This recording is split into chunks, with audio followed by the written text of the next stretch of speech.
के नबी अलैहिस्सलाम उस जनाजे को लेकर आते हैं, उस जनाजे को गुस्ल दिया जाता है, कफन दिया जाता है, तजहीज़ व तकफीन करके अल्लाह के नबी अलैहिस्सलाम उस बच्चे के जनाजे को मक्का की गलियों से लेकर आते हैं। सहाबे कराम जनाजे को पकड़े हुए हैं। सहाबे कराम ने एक अजीब मंजर देखा, अल्लाह के नबी अलैहिस्सलाम को अजीब तरीके से चलते हुए देखा।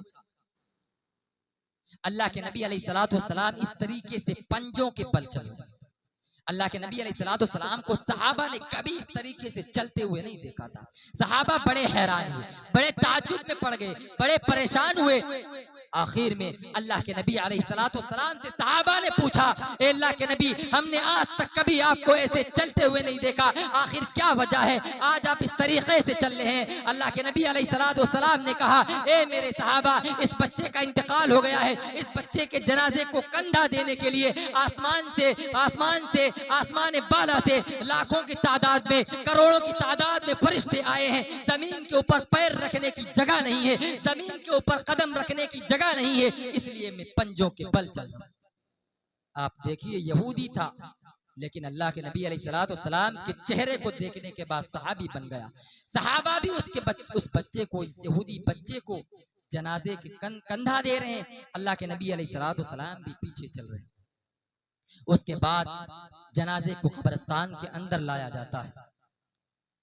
कब्रिस्तान के अंदर लाया जाता है। कब्रिस्तान के अंदर खुद अल्लाह के नबी अलैहिस्सलाम अपने हाथों से उस यहूदी बच्चे को, जनाजे को कब्र में उतारते हैं, कब्र में उतारते हैं, कब्र में दफनाते हैं। काफी टाइम लग जाता है, काफी वक्त लग जाता है, देर हो जाती है। अल्लाह के नबी अलैहिस्सलाम से सहाबा पूछते हैं, जब वापस आते हैं, ए अल्लाह के नबी, बहुत वक्त लग गया, बहुत टाइम लग गया, मैयत को कब्र में उतारने के लिए इतना टाइम क्यों लगा? अल्लाह के नबी अलैहिस्सलाम फरमाते हैं कि जिस वक्त मैं उस बच्चे को कब्र में उतारने के लिए गया, दफन करने के लिए गया, दफन करने के लिए गया, उस वक्त जन्नत से हूर व गिलमान की लाइन लगी हुई थी। जन्नत की हूरें इस चेहरे की जियारत करने के लिए, इस चेहरे को देखने के लिए बेताब थी, इस चेहरे को बोसा लेने के लिए बेताब थी। खुदा की कसम, जन्नत की सारी हूरें, सारे गिलमान, सारे नौकर इसकी खिदमत करने के लिए बेताब हैं, इसकी खिदमत करने के लिए मजबूर हैं।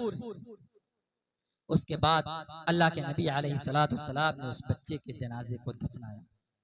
ये था हमारे नबी करीम सल्लल्लाहु अलैहि वसल्लम का चेहरे अनवर।